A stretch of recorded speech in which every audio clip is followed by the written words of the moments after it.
Hello everyone and welcome back. The trail I want to show you today is a really interesting one, and I call it reading the wind because it's one of the most interesting aspects of this video, of this trail. I mean, there's a couple of other interesting things, but the wind is the main thing. As you see, the trail is going this way, but there was a strong wind coming, like the arrows here, so the dog is going to struggle a little bit because of this, and it's even going to go back in that circle, you see, because this, where the white arrows are, it's empty, so there are no houses, so the wind is coming directly and it's blowing the sand behind us as we trail. Okay, so this is an interesting part that you will, I think you will enjoy. I included in this video the inventory circle, but in high speed, because sometimes people say, oh, you don't do this scent inventory always? And I say, yes, we always do it. And here I want to show you that yes, we do it. And Benito expects it, and he loves to sniff around the area, the starting area, not only to try to find the trail, but also to sniff other dog pee, etc., etc. And as you know, we have to let them be dogs because they are dogs. They have their own needs, and yeah, this is one of the reasons why we always do the scent inventory. So I'm harnessing him up, and another interesting thing that you will see in this video is the half moons, because this is a semi-urban, urban area, like with little houses, and in every intersection the dog will need to make to eliminate directions of travel, of course, and making half moons.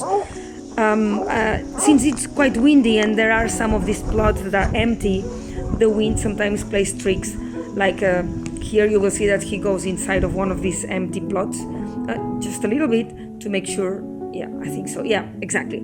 Checks in here, there's no scent here, and then he makes a half moon. We always must let our dogs work, and the way he likes to do it, when he checks everything, because he's very thorough when he works. He's already 10 years old, so he has a lot of experience. So he normally goes from one sidewalk across the street to the other one. This is what we call a half moon. Some dogs do it in a different way, like faster, but he likes to be very accurate, and he's not a very fast dog anymore because, as I told you, he's 10 years old already. So this is the way he trails. Of course, I let him work as long as he finds he follows scent and he gives me clear negatives, which is the information that I need. That's enough. I just enjoy very much watching him and moving with him as he trails away. Here, this is the street where we will have the problem with the wind. The trail goes in the next intersection to the right, okay? But as I told you, on the left, the wind is blowing strongly, and it's an empty plot, so the wind is clearly blowing very, very strongly without any obstacles to stop it. So here comes this moment, you see. So now the dog will go to the left to check there if there is trail, but now he finds a problem. He doesn't have really scent here, although the trail is on that sidewalk. I knew that afterwards, but he's some kind of loses the trail, so he makes like a half moon. You see that? I knew the direction of the trail, so I knew there was trail and the direction was to the right, but I didn't know which sidewalk. So he goes back, because he has a lot of experience, goes back to the other sidewalk, checks the more inside of this empty plot. Negative, there is no scent over there.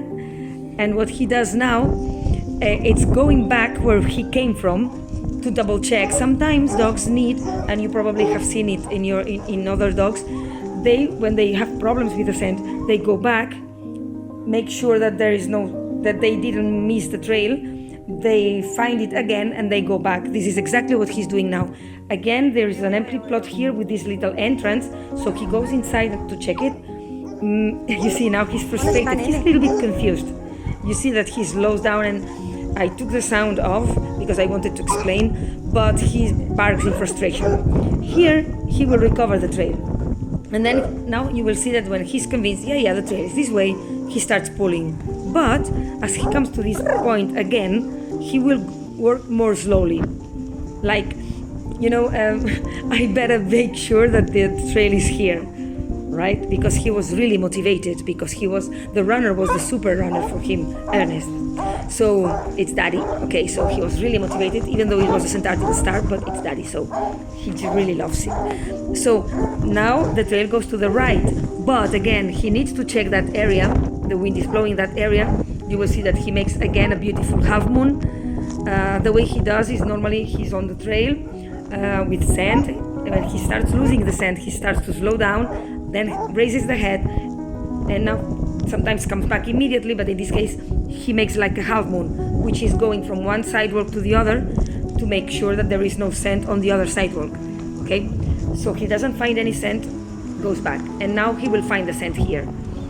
There is also a little thing here interesting, because there are some dogs in that house that I couldn't hear, but he probably could sniff them or smell them, so he moves away a little bit.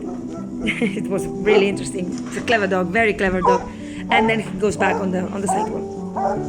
He's a hound, so genetically he's bred to work with the nose quite on the ground. So, but he's a very versatile dog, which is what we want in a Mantrailing dog, to make them versatile. Which I mean, he can work with the nose down, with the nose up, depending on what he needs. Okay, in a challenging environment like this, which was very windy, he put more the nose on the ground, relying more on the heavy particles rather than the ones that are more volatile. Okay, and he learned the lesson in that part before, where I showed you that he had to make the circle. So now he works a little bit more slowly, more accurate. Okay, again another half moon from one sidewalk to the other, and he slows down a little bit. You cannot see this on the video, unfortunately. Raise the head and come back. You see? It's when he knows everything, so when he has a clear mind of things, he's very fast in the reactions, which is what we want. Clear negatives, fast negatives, which is clear information for the handler, of course. Here it's also another interesting part, because the trail is going to the left and there is this path of grass, so the dog makes like a shortcut in the grass, but then, and it's the shade, of course, so there's more scent probably here, but anyway, he goes down to the sidewalk and continues on the sidewalk. And afterwards, Ernest told me that he went on the sidewalk, so but the dog chooses. Anything is good. We always give our Mantrailing dogs some distance from the footsteps, because we don't care. We are not tracking with the footsteps. So anyway, as long as he stays on the scent all the time. And here we found the runner. He was laying down on the ground because he was making a video for me. And first the dog was a little bit scared of what is this thing here on the ground, but then he saw it was Ernest, so he was happy. And he got his reward, and then we ran a short intensity that was really, really interesting as well. This is why I wanted to share everything with you this time, because Ernest left. I didn't know exactly what he would do, because we normally hide somewhere, making an angle, and that's it. But what we did was, follow the trail along the sidewalk where we were, but then changed to the other sidewalk. But instead of hiding, he decided to come back on the other sidewalk, walking, like a walking ID. And it was really interesting, because, as I told you, being a windy day and being a scent hound, he was working with the nose on the ground, but not so much here, but he will slow down, because when he runs, he doesn't put the nose on the ground so much. But it's very interesting, and there is a moment where I will put the slow-mo, because you will see on this other sidewalk, Ernest coming, and the dog like paying a little bit of attention, like going there, because he probably can smell the scent cone, which is Ernest, you know. But he continues. You see Ernest walking, on the other sidewalk, and the dog, look at the dog, like, oh, the fresh scent is there, but then I don't know, I'm not so sure. And then he goes back here. We'll go to the end of the trail, which is near here, and we'll make a lovely half moon. As a matter of fact, when he crosses, you will see now, when he crosses from one sidewalk to the other, he will stop a little bit in the place where Ernest was stopped for a while before deciding to do this little thing at the end, a little surprise for me. And he will stop a little bit there, or slow down to sniff the area, because there probably was a tiny little scent pool. And then he simply followed the trail with Ernest. This is still in half moon, in slow motion, and now it's faster. And Ernest was here before deciding, I'm gonna do a walking ID facing the dog, which is always nice. So you see the dog is sniffing here. Remember that it's quite a windy day, so here the dog comes back, follows the footsteps. When he finishes the half moon and passes me, of course I will follow the dog. And there we go, to make this short intensity. It's nice to do these kind of things, like little surprises or little tricks, but make sure that your runner, if he decides or she decides to do something unusual or different, that he makes sure that somebody in the group knows where he is, okay? Because we don't want, especially in the intensity, to create any confusion or problems for the handler or anything, okay? But it's nice to do different things, little surprises, and see what the dog does, see the reaction of the dog.